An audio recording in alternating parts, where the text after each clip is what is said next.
بە بۆنەی 73 ساڵامین دامەزراندنی پارتی دیموکراتی کوردستان کە لە ساڵی 1946 لە 16 ئابدا دامەزرا گەرمترین پیرۆزبایی لە سەرۆک بارزانی و تەواوی کادر و ئەندام و لایەنگرانی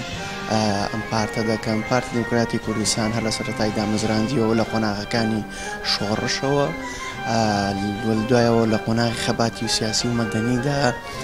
ڕۆڵێکی بەرچاوی هەبووە لە پاراستنی قوارەی کوردستان و پەیام و دروشمانی کە لە سەرەتایە بۆی دامەزراوە لەژێر ناونیشانی دەوڵەتێکی سەربەخۆدا و دروستکردنی کیانێکی سەربەخۆی بۆ کوردستاندا ڕۆڵێکی زۆر کاریگەری بینیوە لە هەزاریش ئێستا لە زۆربەی جەنگ شۆڕشەکاندا وە زۆربەی شەڕەکان و ڕوبەڕووبوونەوەی تازەترینیان ڕێکخراوی تیرۆریستی داعشە ڕۆڵێکی هەرە کاریگەری هەبوو بە سەرکردایەتی جەنابی سەرۆک بارزانی. بۆیە پارتی لە ماوەی 73 ساڵی کارکردندا بەپێی پلان هەر لە 46 شەوانێ هەتاکو ئەم دقەی کە ئێستا ئێمە تێدا دەژین کاری تەواوی بووە کردووە کە کیانێکی سەربەخۆیی کوردستان و کوردستان کاتە ناسنامەیەک بۆ جێبوونەوەی هەموو کورد و کوردستانیان بە تەواوی ئایدۆلۆژیا جیاوازیەکانی حیزبی و ئاینیەوە. پیرۆزبایی خۆماڕاستی جەنابی سەرۆکەکەم و پیرۆزبایی خۆماڕاستی سەرجەم پارتیەکانەکەم پیرۆزمان بەیادی دامەزراندنی پارتی و هیوادارم هەر سەرکەوتوو بین، هیوادارم ساڵ بە ساڵ شتی باشتر بکەین، هیوادارم خزمەتێکی تەواوی نیشتیمانەکەمان بکەین. یادی دامەزراندنی پارتیمان پارتی دیموکراتی کوردستان دەکەم لە خۆم و لە جەنابی سەرۆک بە تایبەتی لە هەموو هەواڵان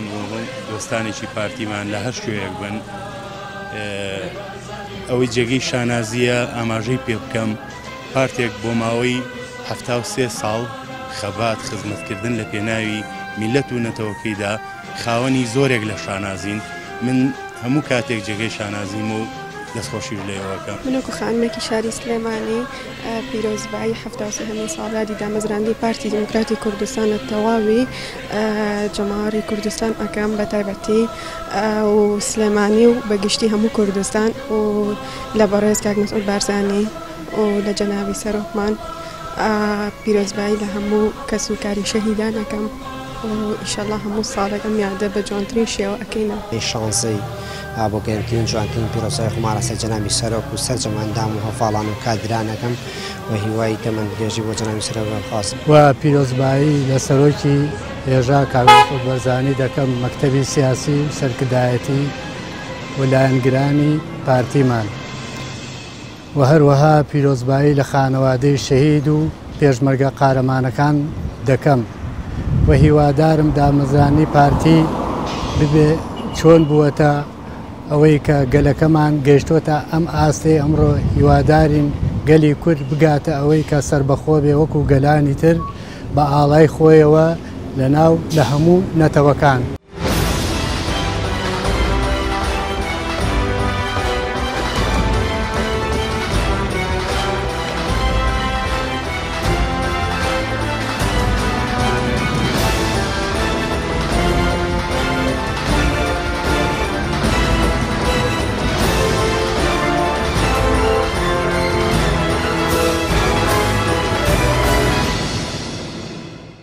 لەم یادەشکۆیە 16 ئابا پیرۆزبایی لە سەرجەم کادرانی پارتی دیموکراتی کوردستان و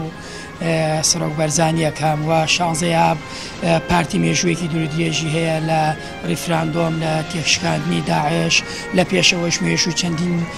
سەروەری گەورە بۆ پارتی تۆمارکراوە. بۆیە ئەم حیزبە حیزبێکە خەڵک زۆر چاوەڕێی لێکاتوە لە دوای ئەوەی کە ئێستا حکوومەتی تەشکیل کردوێتەوە پارتی زۆرینەیە لە پەرلەمان و خەڵکێکی زۆر بە ئومێدەوە لەم حیزبە ڕوانێت چاوەڕێ ئەوەی لێکا کە شتی باشتر بکات شتی باشتری کردو باشترینین بۆ خەڵک بکات و لەم یادا جارێکە پیرۆزبایی لە هەموو خەڵکەکەم بە تایبەتی پارتیەکانی سلێمانی پیرۆزبایی لە سەرۆک بەرزانی لە خانواتی بەرزانی لە تەواوی کوردستانانی خۆشەویستەکەم وەک هەمووان ئاشکرایە کە 16 ئاب ڕۆژێکی مێژوەیە لە بزافی ڕزگاری خوازی گەلی کوردستان چکە پارتی دیموکراتی تیادا مەزرا ئەو ڕۆژە ڕۆژێکی پرشنگدارە کە لە ڕێی ئەو پارتەوە تاکە پارتەکە توانێت یعنی هەوڵی ئەوە با کە کورگێنە بەسەر بەخۆی ڕیفراندۆمیش باشترین بەڵگە بوو بۆ ئەوەی کە کوردستان هەمیشە لەگەڵ کووردا هەمیشە لە پشتی کووردا هەمیشە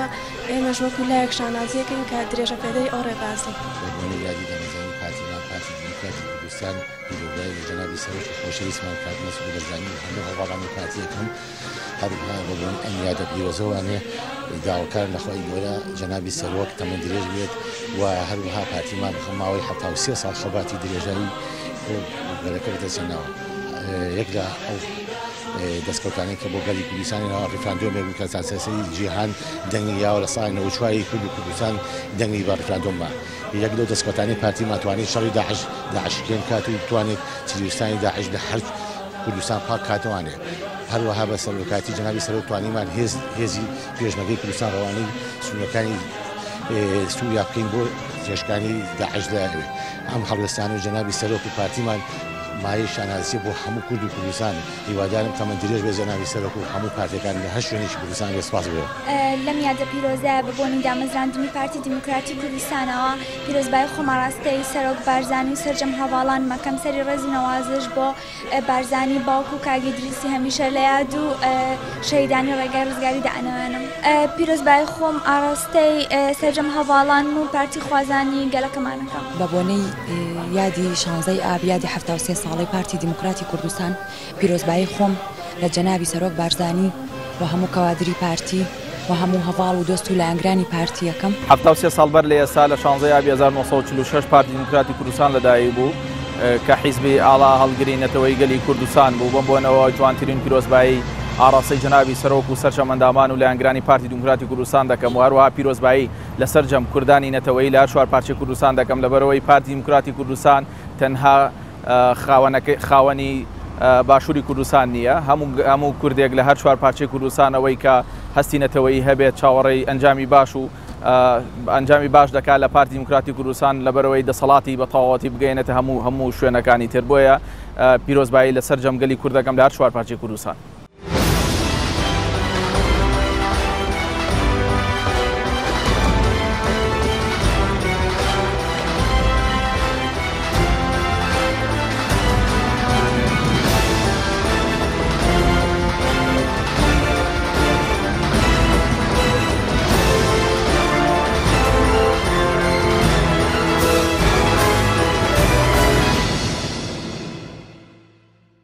شانزەیە ئەو ڕۆژە مێژوێ کە وەچەرخانی گەورە لە مێژوو گەزافی ڕزگاری خوازی گەلی کوردستان ڕوویدا 73 ساڵ لەمە پێش حیزبێکی کوردی بەلای پارتی دیموکراتی کوردستان دامەزرا. ئەمڕۆ کە 73 ساڵ بەسەریدا تێپەڕیەوە پیرۆزبای خۆم لە ڕێزدار جەنابی سەرۆک و سەرجەم هەواڵانمان وە گەلی کورد لە کوردستان و وەجیهان بەتایبەتی دەکەم.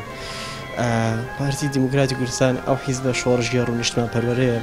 کە ڕۆڵ و وەچەرخانی گەورەی کردووە لە مێژووی ڕزگاری خوازی گەلی کووردا و تاوەکو ئەم سەردەمەش کە ڕۆڵی سەرەکی ئیجابی هەبوو لە ئاوەدانی خۆشگوزارانی گەلی کورد و کوردستان هەرمی کوردستان بەتایبەتیدا. پیرۆزبایی یادی دامەزرانی 73 ساڵی پارتی دیموکراتی کوردستان لە گشت پارتیەکان دەکەم هەروەها پیرۆزبایی لە سەرۆکمانەکەم پیرۆزبایی لە هەموو ئەو دایکە شەیدانەکەم کە کوڕەکانیان یاخود خانەوادەکەیان لە ڕێی ئەم پارتیە شەهید بووم دووبارە پیرۆزبایی لە هەموو خەڵکی کوردستان. 16 ئاب ڕۆژی دامەزرانی پارتی دیموکراتی کوردستان و پارتی کە خاوەنی هزری نەتەوەیەتی بوو و ئەو پارتی بتوانی خاوەنی دووبارە هزری نەتەوەی لەناو کووردا بەرەو پێشەوە بڕواتەوە خاوەنی ڕیفراندۆم بۆ خاوەنی هەلومەرجی دووبارە ڤێرشنێک بوودایە بە گەلی کورد بۆ سەر بەخۆی و دووبارە شوناسی بەرەو پێشبوونەوەی گەلی کورد بوون. ئەو پارتە بوو کە توانی بەرگری لە مافەکانی گەلی کورد بکات و بۆتە ڕەنگێک بە ڕنگدانەوەک بۆ هەموو پارچەکانی کوردستان. پیرۆزباییان لێ دەکەم دووبارە هیوای سەرکەوتن بۆ دەوەخاتمەوە لە بەڕێزان سەرۆک بارزانی. پیرۆزبایی خۆم لە سەرجەم هەواڵانەکەم بە بۆنەی 16 ئابەوە پیرۆزبایی لە سەرۆک بەرزانی ئەەکەم بە بۆنەی ڕۆژی لەدایکبوونیەوە هیوادارم هەموو کات پارتی بەرەو گڕوتینێکی باشتر پێشتر بڕات ئینشاءڵڵا. پیرۆزبایی خۆم لە سەرجەم هەواڵانی سلێمانی ئەەکەم. لە یادی 73 ساڵیادی دامەزرانی پارتی دیموکراتی کوردستانە بە سەرۆکایەتی مەلا مستەفای بارزان و لە هەمان کاتا ڕۆژ لە دایکبوونی سەرۆکی هێژا مەسعود بارزانی پیرۆزبایی خۆم لەسەر جەم کادران و لایەنگرانی پارتی دیموکراتی کوردستان و پێشمەرگە قارەبانەکان دەکەم هیوادارم لەم ڕۆژەدا پارتیمان جارێکی دیکە خۆی نێ بکاتەوە و گەنجەکان بێنێتە پێشەوە بۆ بەرەپێشچوونی زیاتری گەنجەکانمان و بەرەپێشچوونی زیاتری حیزبەکەمان. ڕۆژێکی پیرۆزە هەم بۆ پارتیەکان هەم بۆ گەلی کورد ئەو ڕۆژە بوو کە پارتی دیموکراتی کوردستان هەڵقڵا لە ناو جەماوەر و لە ناو گەلەکەیدا و ئێساش هەم ئەو پارتەیە کە خەڵکی شانازی پێوەکە لەسەر تاسەری عێراق و لەسەر تاسەری هەرێمی کوردستان هەر ئەو پارتەیە کە لە ناو جەماوەرێکی یەجگار زۆر و متمانەیەکی زۆری هێناوە و ئێمە پیرۆزبایی خۆمان ئاڕاستەی تەواوی گەلی کوردستان و جەنابی سەرۆک و پیرۆزبایی لە بنەماڵی شەهیدان و ئەو گەلە سیستەم دیدەی کە هەمیشە لەژێر زوڵم و زۆری میلەتەکانی ترا داگیر کراوین و ئیشەڵا ئەم دوای ئەم شانزەی ئابە سەروەرێکی گەورەی تر تۆمار دەکرێت بۆ گەلی کوردستان ئەویش سەربەخۆیی کوردستانە و دووبارە پیرۆز بێت یادی شانزەی ئاب لەسەر تاسەری گەلی کوردستان بە هەر چوار پارچەی کوردستانەوە.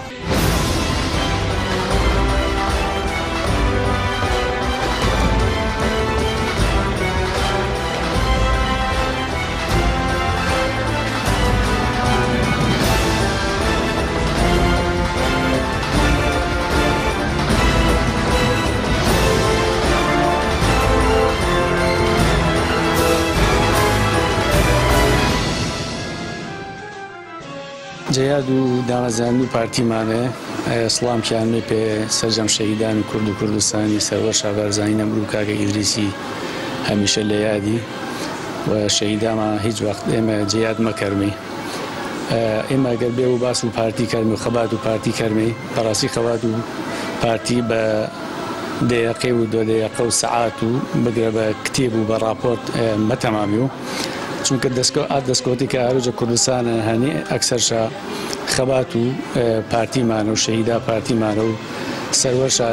بارزانی گۆرە و هەر پاسەیە جەناب و سەرۆک بەرزانیە ئێمە گەر باس و دەستکۆتەکە پارتی کەرمێ بەڕاستی دەستکۆتەکەش هەژمار نمەیە هەرجە 11 ئازاریەوە تا ڕیفراندۆم کە دما هەڵوێست و پارتیمان و کاری نەتەوەی و گۆرە بە پێکوردی بەڕاستی ئەژمار مەکریا ئێمە من پسەکادری و پارتی بەڕاستی شارازی کرد و کە من پارتیەنە چونکە پارتیبی شانازیوی گۆرن بەڕاستی خەڵک و کوردستانیش جارونە شانازی کەرۆ بە خەبات و پارتیۆ پارتی تەنها پێ لایەنی کوردی هەرمانەش نەکرد پێگرن لە تەو ئاینەکە هەرمانەشکردێنێ خەڵکی گۆرە شاشنە بەرکۆتن ئێمە بە باس و دوماین هەڵوێست و پارتی کردن کە بەرگریکردی جەخاک و پیرۆزی کوردستانە جە 16 ئۆکتۆبەریۆ جەنگ و داعشی کە بە ڕاستەوخۆ جەناب و سەرۆکی وش بەشداری بێ چاجەنگانێ ئینە بەڕاستی کۆمەڵی هەڵوێستی گۆری پارتیانی کە مەبۆ ویلکریا بەڕاستی بشۆم بزیانە منهەجەنە هەڵوێستی جەناب و سەرۆکیە بەڕاستی باس کریا پێێنێن نەوە دماینەوەی کە بزانە کورد و کوردستان سەرکردیوی ئامە گۆرە و کارێزماش بێن. بە بۆنەی شانزەیابەوە پیرۆزبایی خۆم ئاڕاستەی جەنابی سەرۆک و سەرجەم لە ئەنگران و ئەندامانی پارتی دیموکراتی کوردستان دەکەم بە بۆنەی ساڵیادی دامەزاندنی کە یادی 73 ساڵی دامەزاندنی پارتیمانە هەرچەندە یادەکەمان یادێکی پرشکۆ و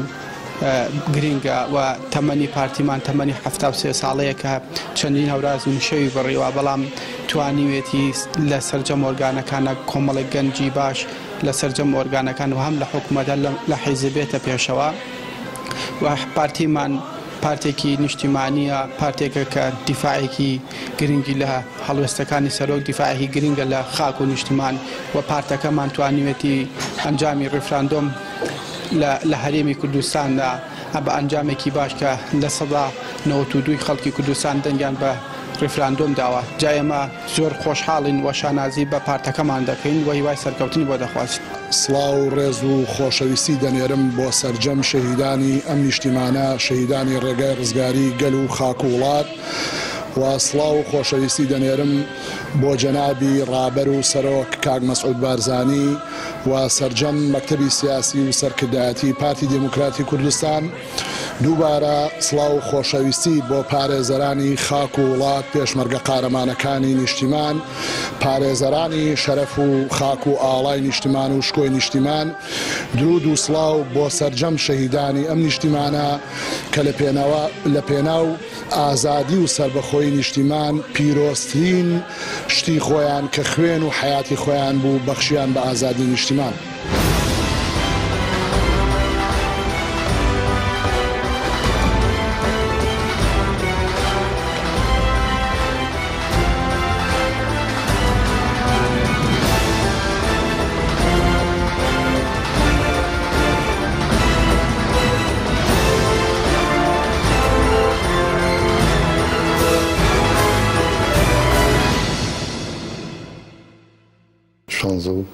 شانزە و ئابی ڕۆ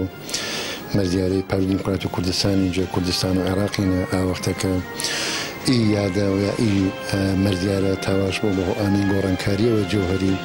ئاست و سیاست و شۆرش و بزاف و نەتەواتی کوردی نەکەڕۆ شانزە و ئابی تاواش وەرشەخایەوە و فرەفرە مهم دروست کەڕۆنە و قۆناغ و شۆرشی بەرەو ئاستێەوە تەر کە ئینش کاریگەری و فرەفرە گۆڕش بێسەر هەرچوە پارچەکە کوردستانی و کوردستان و عێراقی بە تایبەتی دەرەنجام و مەرجارە و پارتی دیموکراتی کوردستانی سیاست و پارتی دیموکراتی کوردستانی کوردستان و عێراقینە بەڕاستی تا ئەیسێک و ڕەنگە تا چەند ساڵەتەوەی ڕنگدانەوە فرەفرە خاسش بۆەوە ئی مەرجارێ و ئی دەستپەنەکردی ئی شۆرشەنوێپی ڕێتمە سیاسە تازەیە بەڕاستی کارەوەش کرد کە گرد و عالەمی و گرد و دنیا پانێزان و کەملەتێەوە مەزڵوم هەن ئی ملەتە ئیناچیر و زۆر مستەمینە ئی ملەتە بەشکریان مافژوریان و ئی شۆرشیچە بەڕاستی کە ڕابەتیش کەرۆ شۆرشێوەن دەرخەر و ئامەزڵمیەتینە و شۆرشێوەن تاڕادێوە فرەخاز بە بۆنە یادی 73 ساڵەی دامەزرانی پارتی دیموکراتی کوردستان سەری ڕێز و نەوازش بۆ گیانی پاکی شەهیدانی ڕێگەی ئازادی کورد و کوردستان و سەروەریان بارزانی نەمر و کاکە ئیدریس هێمیشە لە یاددا دەنوێنین لەم یادە پشکۆیەدا هەزاران سڵاو بۆ قوربانیدانی گەلی کوردستان کە لە پێناوی ئازادی و دیموکراسیەت و چەسپاندنی مافەکانی مرۆڤ لەم پارچەیە کوردستان هاتووەتە ئاراوە. پارتی دیموکراتی کوردستان وەکو هەڵگیرسێنەری شۆڕشێک کە هەموو پارچەکانی کوردستان تێدا بەشدار بوون وەکو پێشەنگی شۆڕشەکانی تر هاتە مەیدانی خەباتی سیاسی و چەکداری و دیبلۆماسی خۆیەوە. ئەو پارتە لە مێژوودا توانیوێتی چەندین کاری ناوازە چەندین ماف و ماف بۆ گەلی کوردستان بگەڕێنێتەوە. پارتی هەر لەوەتەی کە دروست بووە پێداگری لە مافی کەمینەتەوەکان هەروەها پێداگری لە مافی بیرروڕای ئازاد هەروەها پێداگری لە مافی چەسانەوەی ئەو هەموو چین و توێشی کە لە کۆمەلگا هەیە کردووە. پارتی لە مێژووی خەباتی سیاسی خۆیدا چەندین قوربانی گەوری بەخشیوە. پارتی لە مێژووی کاری سیاسی خۆیدا چەندین ئەزمموی تاڵی و شیرینی لەگەڵ گەلەکەی خۆیدا تاقی کردووەتەوە. پارتی لە مێژووی کاری سیاسی و چەکداری دیبلوماسی خۆیدا ڕوبەڕووی هەزاران ئاستەنگ و هەزاران کاری ئاژاوە و فیتنە و داگیرکاری و هەروەها لە ناوبردن بووەتەوە. بەڵام یەکگرتووی لە پەیامی پارتی و پێداگری پارتی لەو پەیامە پیرۆزەی کە هەیەی ئەو گەلی کورد کە شان بەشانی هەموو ئەو ڕۆڵانەی کە لە ناویە کار دەکەن پێشمەگە قارەمانەکانی توانیانە بەربەستی هەموو ئەو کارانە ببنەوە و پارتی وەکو پارتێکی پێشڕە و دوای 73 ساڵ ئێستا یەکەم حیزب لە تەواوی عێراق و کوردستاندا ماوەتەوە. لێرە دەمەوێت ئەوە بڵێم کە پارتی لە وەتی دروست بووە ئامانجی خەونی کاری ئەوە بووە کە گەلی کورد بگەێنتە ئارام کەنارێکی ئارام بۆ کوردستانیان. ئەوە بوو لە ڕێفراندۆمی 2007دا ئەوەی بە ناوچەکە و بە جیهانیان وت گەلی کورد مافی دەوڵەتبوونی هەیە هەرچەند کە هەوڵە ئیقلیمی و ئەو هەوڵانەی کە هەبوون دژ بە پارتی و دژ بە ئەو ئەزمونە کە هاتنە ئاراوە خۆشبەختانە بە نیازپاکی سەرکردایەتی سیاسی پارتی دیموکراتی کوردستان ئەو هەوڵانە هەموو شکستیان پێخورا. ئێستا دەرەنجامەکانی ڕێفراندۆم ڕۆژانە ساڵانە دەتوانم بڵێم وەکو ئەزمونێکی گەورە و باش دەمێنێتەوە لە دەستی سەرکردایەتی سیاسی پارتیمان و سەرکردایەتی سیاسی کوردستان کە دەتوانێت لە ساڵانی داهاتوودا کاری پێ بکرێت. ومێ دەخوازم لە 73مین ساڵیادی دامەزرانی و حیزبە ڕۆژگێڕەدا پەیامی پارتی ڕوونتر بێ بۆ ناوچەی هەڵەبجە و سلێمانی. ئەو پەیامە بێت کە پارتی لە سەرەتاکانی دامەزراندنیدا لەم ناوچەیە توانیوێتی هەڵگری ئەو پەیامانە بێت کە هەموو ناوچەکان بەبێ جیاوازی لە بادینان تا هەورامان تا خانەقین تا کلار تا هەموو ئەو دەڤەرانەی ترکە ئێمە هەمانە لە پارچەکانی تری کوردستان لەناو ئەم پارتە شۆڕژگێر و خەباتگێڕەدا خۆی بینیوەتەوە. بەڕاستی ئەبێ پارتێکی پێشڕەو بێت لە بروی پارتی پێشڕەو بوو لە کوردستاندا دۆزی کورد بە پێشڕەوی دەمێنێتەوە. پارتی پێشڕەو بوو لە ناوچەکەدا ئارامی هاوڵاتیان بە باشی دەمێنێتەوە. پارتی پێشڕەو بوو لە ناوچەکەدا ئاوەدانی و ئاسایش بۆ هاوڵاتیان زیاتر فراهم دەکرێت. لێرەوە دووبارە ڕێز و نەوازش بۆ ئەو شەهیدانەی کە بە خوێنی خۆیان لە دوارچەکەکانی داگیرکاریەکانی کوردستان بە هەوڵ و هێمەت و باز و هێزی پێشمەرگی کوردستان توانیان بەرگی لە خاک و ئاو نیشتمان بکەن. لە یادی 73 ساڵەی یادی دامەزرانی پارتی دموکراتی کوردستان سەرەتا سێری ڕێز و نەوازش بۆ خوێنی پاکی شەهیدان دادەنوێنین و پیرۆزبایی لەسەر جەم خانەوادەی سەربەردی شەهیدان دەکەین. بەو یادە پیرۆزەوە پیرۆزبایی لەسەر جەم هەواڵانی پارتی دموکراتی کوردستان و سەر جەمگەری کوردستان دەکەین. 16 ئاب ساڵی 1946 بۆ خۆی یەکێکە لە هەرە مێژوەگرنگەکانی میلەتی کورد لەو سەردەمەدا کە گەلی کورد لەو کاتەدا پێویستی بە دامەزرێنەرێک و دامەزراوەیەکی حیزبی هەبوو بۆ